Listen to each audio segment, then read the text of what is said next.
Hello and welcome back to my channel where I'm reading Emma. Oh, it's such a good book. I did watch the Emma, the most recent Emma, again this last weekend with my mother-in-law because she's never seen it with Anya Taylor-Joy. And now I'm confused about what's happened in the book and where I'm at. But I just read a chapter and so I think I'm all caught up. But the one it was much more serious. There's so many more games in the book. There's like the riddly charade game, charade or charade, whatever. They were just playing a game with letters, an alphabet game with letters and creating words and mixing them up. I feel like this is a fun book. Lots of dancing.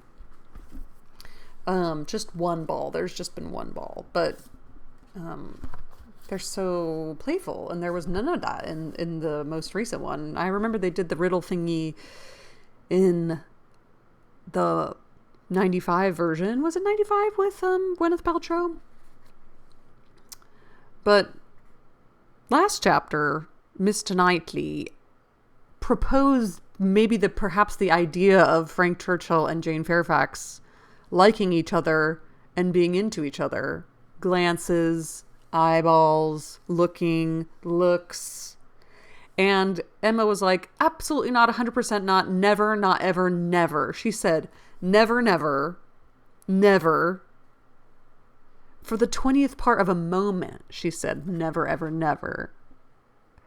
How could it possibly come into your head? And then he told her, and she was like, you're out of your mind.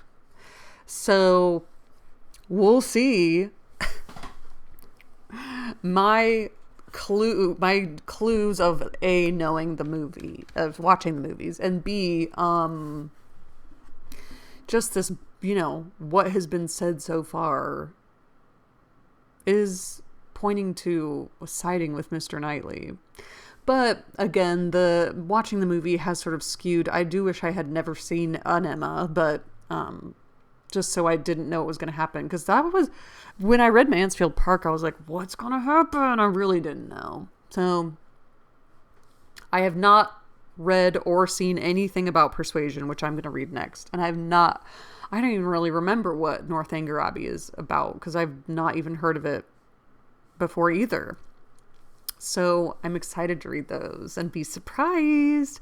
I know I'll be pleasantly surprised. We're on chapter 6 of volume 3 of Emma.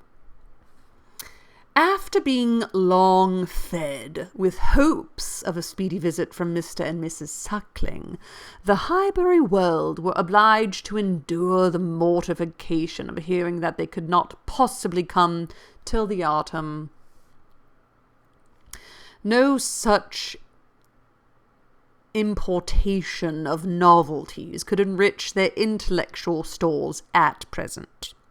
In the daily interchange of news, they must be again restricted to the other topics with which for a while the Sucklings had been united, such as the last accounts of Mrs. Churchill, whose health seemed every day to supply a different report, and the situation of Mrs. Weston, whose happiness it was to be hoped might eventually be as much increased by the arrival of a child. Mrs. Weston is with child, as that of all her neighbours was by the approach of it. Mrs. Elton was very much disappointed. It was the delay of a great deal of pleasure and parade. Her introductions and recommendations must all wait, and every projected party be still only talked of. So she thought at first, but a little consideration convinced her that everything need not be put off. Why should not they explore to Box Hill, though the Sucklings did not come? They could not go there again. They could go there again with them in the autumn. It was settled that they should go to Box Hill. That there was to be such a party had been long generally known. It had given the idea of another. Emma had never been to Box Hill.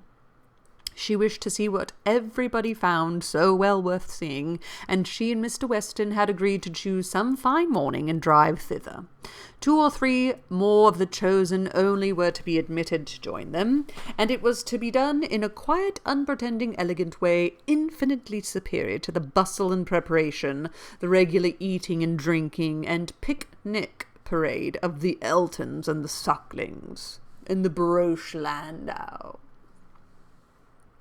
This was so very well understood between them that Emma could not but feel some surprise and a little displeasure on hearing from Mr. Weston that he had been proposing to Mrs. Elton, as her brother and sister had failed her, that the two parties should unite and go together, and that as Mrs. Elton had very readily acceded to it, so it was to be, if she had no objection.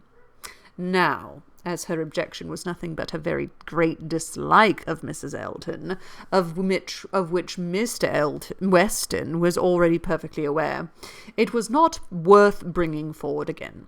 It could not be done without a reproof to him, which would be giving pain to his wife, and she found herself, therefore, obliged to consent to an arrangement which she would have done a great deal to avoid. An arrangement which would probably expose her even to the degradation of being said to be of Mrs. Elton's party. Every feeling was offended, and the forbearance of her outward submission left a heavy arrear due of secret severity in her reflections on the unmanageable goodwill of Mr. Weston's temper. Emma's like the princess of this town, and she does not really like anybody. She likes the Westons, obviously, but she's like, she doesn't like newbies, or she doesn't like change. She's like the popular girl. It's like a lot. I get it. "I'm glad you approve of what I've done," said he very comfortably, "but I thought you would. Such schemes as these are nothing without numbers. One cannot have too large a party. A large party secures its own amusement. And she is a good-natured woman, after all. One could not leave her out." Emma denied none of it aloud, and agreed to none of it in private. It was now the middle of June, and the weather fine, and Mrs. Elton was growing impatient to name the day and settle with Mr. Weston as to the pigeon pies and the cold lamb, when a lame carriage horse threw everything into sad uncertainty. It might be weeks, it might be only a few days, before the horse were usable. When a lame carriage horse, I see. But no preparations could be ventured on, and it was all melancholy stagnation. Mrs. Elton's resources were inadequate to such an attack. "Is not this most vexatious, Knightley?" she cried, "and such weather for exploring! These delays and disappointments are quite odious. What are we to do? The year will wear away at this rate, and nothing done. Before this time last year, I assure you we had a delightful exploring party from Maple Grove to King's Weston." "You had better explore to Donwell," replied Mr. Knightley. "That may be done without horses. Come and eat my strawberries. They are ripening fast." Mr. Knightley has strawberries. Ugh. If Mr. Knightley did not begin seriously, he was obliged to proceed so, for his proposal was caught with delight, and the "Oh, I should like it of all things" was not plainer in words than manner. Donwell was famous for its strawberry beds, which seemed a plea for the invitation, but no plea was necessary. Cabbage beds would have been enough to tempt the lady, who only wanted to be going somewhere. She promised him again and again to come, much oftener than he doubted, and was extremely gratified by such a proof of intimacy, such a distinguishing compliment as she chose to consider it. "You may depend upon me," said she. "I certainly will come. Name your day, and I will come. You will allow me to bring Jane Fairfax?" "I cannot name a day," said he, "till I have spoken to some others whom I would wish to meet you." "Oh, leave that all to me. Only give me a carte blanche. I am lady patroness, you know. It is my party. I will bring friends with me." "I hope you will bring Elton," said he, "but I will not trouble you to give any other invitations." "Oh, now you are looking very sly, but consider, you need not be afraid of delegating power to me. I am no young lady on her preferment. Married women, you know, may be safely authorized. It is my party, leave it all to me. I will invite your guests." "No," he said calmly. No, he calmly replied. "There is but one married woman in the world whom I can ever allow to invite what guests she pleases to Donwell, and that one is—" "Mrs. Weston, I suppose," interrupted Mrs. Elton, rather mortified. No, Mrs. Knightley. Until she is in being, I will manage such matters myself." "Ah, you are an odd creature," she cried, satisfied to have no one preferred to herself. "You are a humorist, and may say what you like. Quite a humorist. Well, I shall bring Jane with me, Jane and her aunt. The rest I leave to you. I have no objections at all to meeting the Hartfield family. Don't scruple. I know you are attached to them." "You certainly will meet them if I can prevail, and I shall call on Miss Bates in my way home." "That's quite unnecessary. I see Jane every day, but as you like. It is to be a morning scheme. You know, lightly. Quite a simple thing. I shall wear a large bonnet, and bring one of my little baskets hanging on my arm. Here, probably this basket with pink ribbon. Nothing can be more simple, you see, and Jane will have such another. There is to be no form or parade, a sort of gypsy party. We are to walk about your gardens, and gather the strawberries ourselves, and sit under the trees, and whatever else you may like to provide, it is to be all out of doors. A table spread in the shade, you know. Everything as natural and simple as possible. Is not that your idea?" "Not quite. My idea of the simple and natural will be to have a table spread in the dining room. The nature and the simplicity of gentlemen and ladies, with their servants and furniture, I think it best observed by meals within doors. When you are tired of eating strawberries in the garden, there should be cold meat in the house." "Well, as you please, only don't have a great set out. And by the by, can I or my housekeeper be of any use to you with our opinion? Pray be sincere, Knightley. If you wish me to talk to Mrs. Hodges or inspect anything—" "I have not the least wish for it, I thank you." "Well, but if any difficulty should arise, my housekeeper is extremely clever." "I will answer for it, that mine thinks herself full as clever, and would spurn anybody's assistance." "I wish we had a donkey. The thing would be for us all to come on donkeys, Jane, Miss Bates, and me, and my cara sposo walking by. I really must talk to him about purchasing a donkey. In a country life I conceive it to be the sort of necessary. For let a woman shut up at home, and very long walks, let a woman have ever so many resources, it is not possible for always to be shut up at home. And very long walks, in summer there is dust, and in winter there is dirt." "You will not find either between Donwell and Highbury. Donwell Lane is never dusty, and now it is perfectly dry. Come on a donkey, however, if you prefer it. You can borrow Mrs. Cole's. I would wish everything to be as much to your taste as possible." "That I am sure you would. Indeed, I do you justice, my good friend. Under that particular sort of dry, blunt manner, I know you have the warmest heart. As I tell Mr. E., you are a thorough humorist." "You believe me?" "Yes, believe me, Knightley, I am fully sensible of your attention to me in the whole of this scheme. You have hit upon the very thing to please me." Mr. Knightley had another reason for avoiding a table in the shade. He wished to persuade Mr. Woodhouse as well as Emma to join the party, and he knew that to have any of them sitting down out of doors to eat would inevitably make him ill. Mr. Woodhouse must not, under the spacious pretence of a morning drive and an hour or two spent at Donwell, be tempted away to his misery. He was invited on good faith. No lurking horrors were to upbraid him for his easy credulity. He did consent. He had not been at Donwell for 2 years. Some very fine morning he and Emma and Harriet could go very well, and he could sit still with Mrs. Weston while the dear girls walked about the gardens. He did not suppose they could be damp now in the middle of the day. He should like to see the old house again exceedingly, and should be very happy to meet Mr. and Mrs. Elton, and any other of his neighbours. He could not see any objection at all to his and Emma's and Harriet's going there some very fine morning. He thought it very well done of Mr. Knightley to invite them. Very kind and sensible. Much cleverer than dining out. He was not fond of dining out. Mr. Knightley was fortunate in everybody's most ready concurrence. The invitation was everywhere so well received that it seemed as if, like Mrs. Elton, they were taking the scheme as a particular compliment to themselves.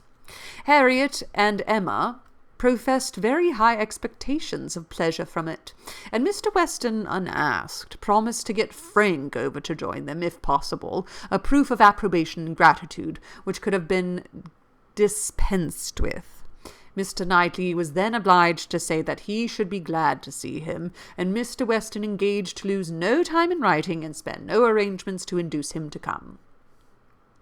In the meanwhile, the lame horse recovered so fast that the party to Box Hill was again under happy consideration, and at last Darnwell was settled for one day and Box Hill for the next, the weather appearing exactly right. Under a bright midday sun, at almost midsummer, Mr. Woodhouse was safely conveyed in his carriage, with one window down, to partake of all of this al fresco party.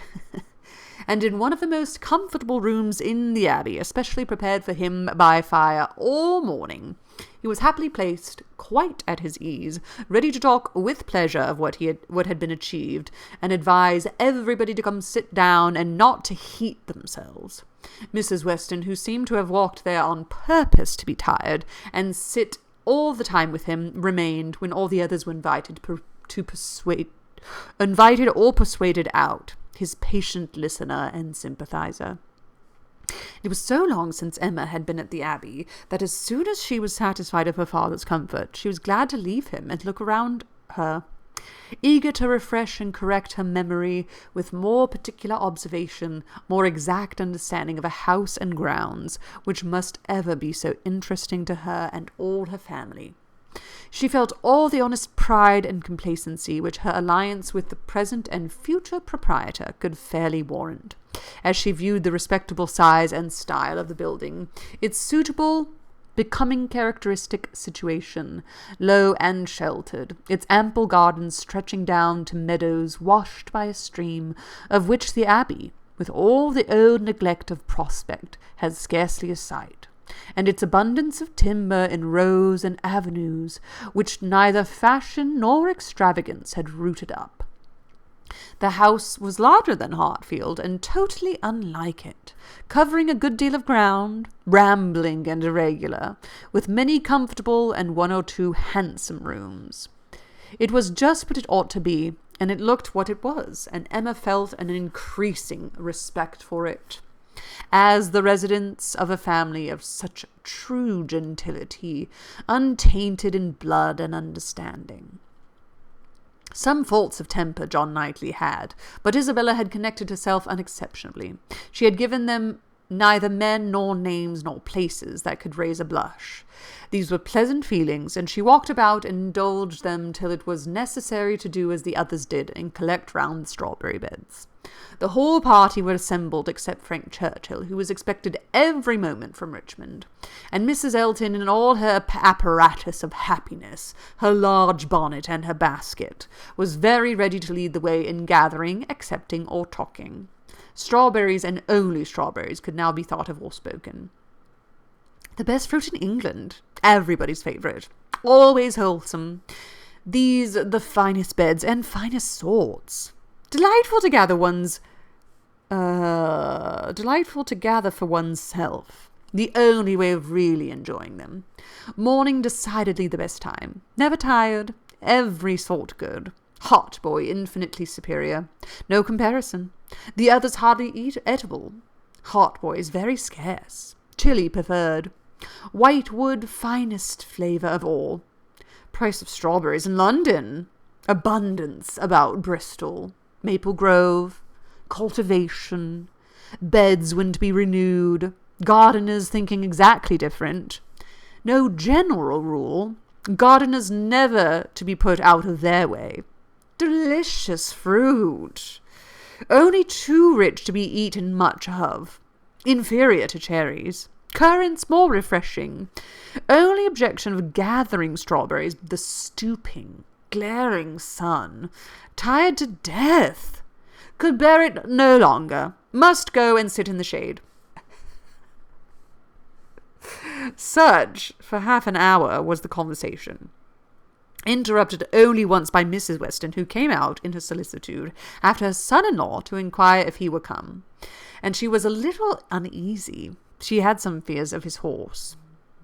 Seats tolerably in the shade were found, and now Emma was obliged to overhear what Mrs. Elton and Jane Fairfax were talking of. A situation, most desirable situation, was in question. Mrs. Elton had received notice of it that morning, and was in raptures. It was not with Mrs. Suckling, it was not with Mrs. Bragg, but in felicity and splendour it fell short only of them. It was with a cousin of Mrs. Bragg, an acquaintance of Mrs. Suckling, a lady known at Maple Grove. Delightful, charming, superior, first circles, spheres, lines, ranks, everything, and Mrs. Elton was wild to have the offer closed with immediately. On her side, all warmth, energy, and triumph, and she positively refused to take her friend's negative, though Miss Fairfax continued to assure her that she would not at present engage in anything, repeating the same motives which she had been heard to urge before. Still, Mrs. Elton insisted on being authorized to write an acquiescence by the morrow's post. How Jane could bear it all was astonishing to Emma. She did look vexed. She did speak pointedly, and at last, with a decision of action unusual to her, proposed a removal. Should not they walk? Would not Mr. Knightley show them the gardens, all the gardens? She wished to see the whole extent. The pertinacity of her friend seemed more than she could bear. It was hot, and after walking some time over the gardens in scattered, dispersed ways, scarcely any three together, they insensibly followed one another to the delicious shade of a broad, short avenue of limes, which, stretching beyond the garden at an equal distance from the river, seemed the finish of the pleasure grounds. It led to nothing but a view at the end over a low stone wall with high pillars, which seemed intended in their erection to give the appearance of an approach to the house, which never had been there. Disputable, however, as might be the taste of such a termination, it was in itself a charming walk, and the view which closed it extremely pretty. The considerable slope, at nearly the foot of which the abbey stood, gradually acquired a steeper form beyond its grounds, and at half a mile distant was a bank of considerable abruptness and grandeur, well clothed with wood. And at the bottom of this bank, favourably placed and sheltered, rose the Abbey Mill Farm, with meadows in front and the river marking a close and handsome curve around it. It was a sweet view, sweet to the eye and the mind. English verdure, English culture, English comfort, seen under a sun bright without being oppressive.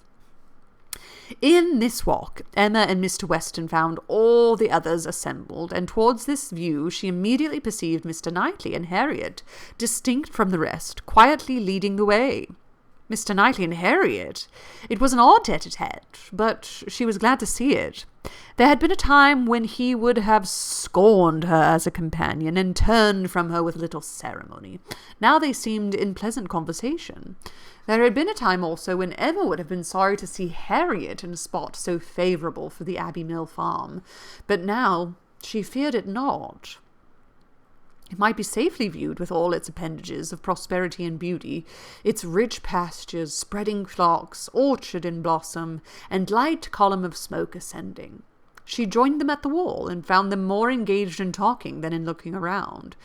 He was giving Harriet information as to the modes of agriculture, etc., and Emma received a smile which seemed to say, "These are my own concerns. I have a right to talk on such subjects, without being suspected of introducing Robert Martin." She did not suspect him.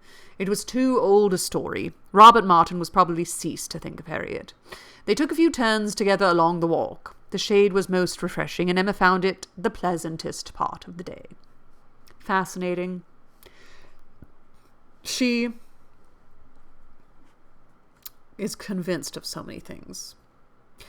The next remove was to the house. They must all go in and eat, and they were all seated and busy, and still Frank Churchill did not come. Mrs. Weston looked and looked in vain. His father would not own himself uneasy, and laughed at her fears, but she could not be cured of wishing that he would part with his black mare. He had expressed himself as to coming, with more than common certainty.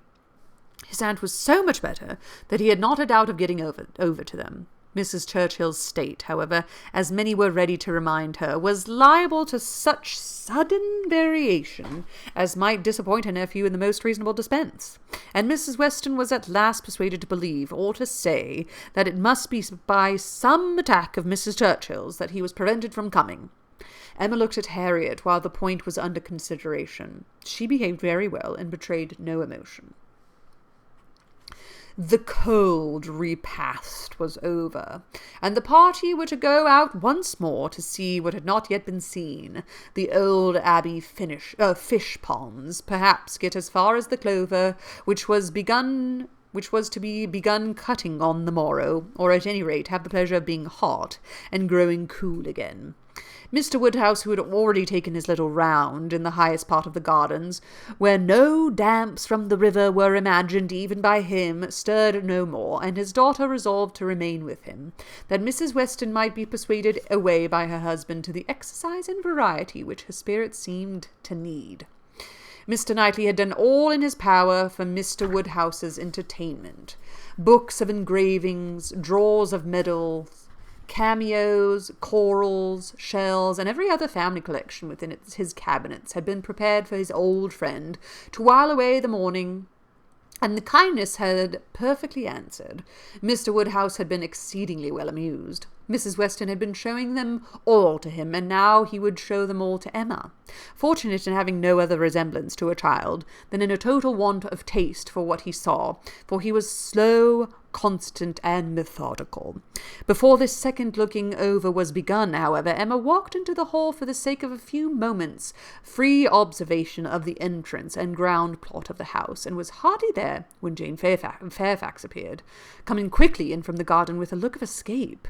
Little expecting to meet Miss Woodhouse so soon, there was a start at first, but Miss Woodhouse was the very kind person she was in quest of. "Will you be so kind," said she, "when I am missed, as to say that I am gone home? I am going this moment. My aunt is not aware how late it is, nor how long we have been absent, but I am sure we shall be wanted, and I am determined to go directly. I have said nothing about it to anybody. I would only be giving trouble and distress. Some are gone to the ponds, and some to the lime walk. Till they all come in, I shall not be missed, and when they do, you will have the goodness to say that I am gone." "Certainly, if you wish it. But you are not going to walk to Highbury alone?" "Yes, what should hurt me? I walk fast. I shall be at home in 20 minutes. "But it is too far, indeed it is, to be walking quite alone. Let my father's servant go with you. Let me order the carriage. It can be round at 5 minutes. Thank you, but on no account. I would rather walk, and for me to be afraid of walking alone, I who may so soon have to guard others." She spoke with great agitation, and Emma very feelingly replied, "That can be no reason for you being exposed to danger now. I must order the carriage. The heat even would be danger. You are fatigued already." "I am," she answered. "I am fatigued, but it is not the sort of fatigue quick walking will refresh me. Miss Woodhouse, we all know at times what it is to be wearied in spirits. Mine, I confess, are exhausted. The greatest kindness you can show me will be to let me have my own way, and only say that I am gone when it is necessary." Well, Emma had not another word to oppose. She saw it all, and entering into her feelings, promoting her quitting the house immediately, and watched her safely off with the zeal of a friend. Her parting look was grateful, and her parting words, "Oh, Miss Woodhouse, the comfort of being sometimes alone," seemed to burst from an overcharged heart, and to describe what's somewhat of continual endurance to be practised by her even towards some of those who loved her best. "Such a home indeed, such an aunt," said Emma, as she turned back into the hall again. "I do pity you, and the more sensibility you betray of their just aunt horrors, the more I shall like you." Jane had not been gone a quarter of an hour, and they had only accomplished some views of St. Mark's Place, Venice, when Frank Churchill entered the room. Emma had not been thinking of him. She had forgotten to think of him. She was very glad to see him. Mrs. Weston would be at ease. The black mare was blameless. They were right who had named Mrs. Churchill as the cause. He had been detained by a temporary increase of illness in her, a nervous seizure which had lasted some hours, and he had quite given up every thought of coming till very late, and had he known how hot a ride he should have, and how late, with all his hurry, he must be, he believed he should not have come at all. The heat was excessive. He had never suffered anything like it. Almost wish he had stayed at home. Nothing killed him like the heat. He could bear any degree of cold, etc., but heat was intolerable. And he sat down at the greatest possible distance from the slight remains of Mr. Woodhouse's fire, looking very deplorable. "You will soon be cooler if you sit still," said Emma. "As soon as I am cooler, I shall go back again. I could very ill be spared, but such a point had been made of my coming. You will be all going soon, I suppose, the whole party breaking up. I met one as I came. Madness in such weather, absolute madness." Emma listened and looked, and soon perceived that Frank Churchill's state might be best defined by the expressive phrase of being out of humour. Some people were always cross when they were hot. Such might be his constitution, and as she knew that eating and drinking were often the cure of such incidental complaints, she recommended his taking some refreshment. He would find abundance of everything in the dining-room, and she humanly pointed out the door. No, he should not eat. He was not hungry. It would only make him hotter. In 2 minutes, however, he relented in his own favour, and muttering something about spruce beer, walked off. Emma returned all her attention to her father, saying in secret, "I am glad I have done being in love with him. I should not like a man who is so soon discomposed by a hot morning. Harriet's sweet, easy temper would not mind it." She does still think she likes Frank Churchill. Wow. He was gone long enough to have had a very comfortable meal, and came back all the better, grown quite cool, and with good manners like himself, able to draw a chair close to them, take an interest in their employment, and regret in a reasonable way that he should be so late. He was not in his best spirits, but he seemed trying to improve them, and at last made himself talk nonsense very agreeably. They were looking over views in Switzerland. "As soon as my aunt gets well, I shall go abroad," said he. "I shall never be easy till I have seen some of these places. You will have my sketches, some time or other, to look at, or my tour to read, or my poem. I shall do something to expose myself." "That may be, but not by sketches in Switzerland. You will never go to Switzerland. Your uncle and aunt will never allow you to leave England." "They may be induced to go too. A warm climate may be prescribed for her.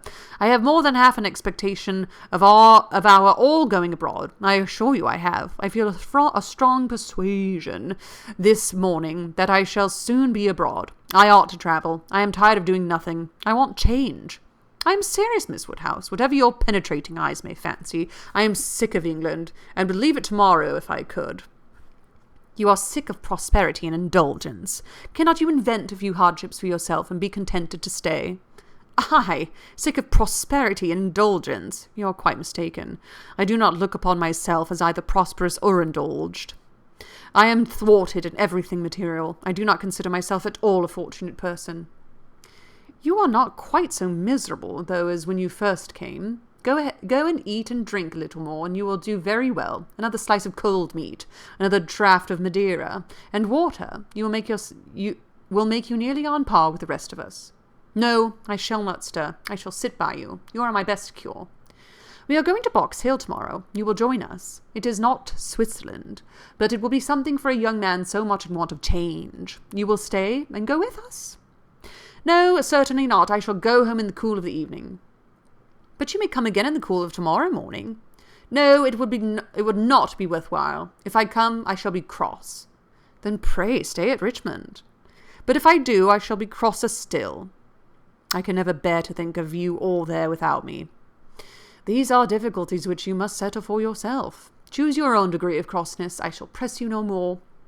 The rest of the party were now returning, and all were soon collected. With some there was great joy at the sight of Frank Churchill. Others took it very composedly, but there was a very general distress and disturbance on Miss Fairfax's disappearance being explained. That it was time for everybody to go concluded the subject, and with a short final arrangement for the next day's scheme, they parted. Frank Churchill's little inclination to exclude himself increased so much that his last words to Emma were, "Well, if you wish me to stay and join the party, I will." She smiled her acceptance, and nothing less than a summons from Richmond was to take him back before the following evening. Wow. Jane Fairfax almost pulled an Irish goodbye, but she told somebody, thank goodness. They would have the police or somebody try to find her. My goodness. Well, happy reading to you all, and to all a ta-ta.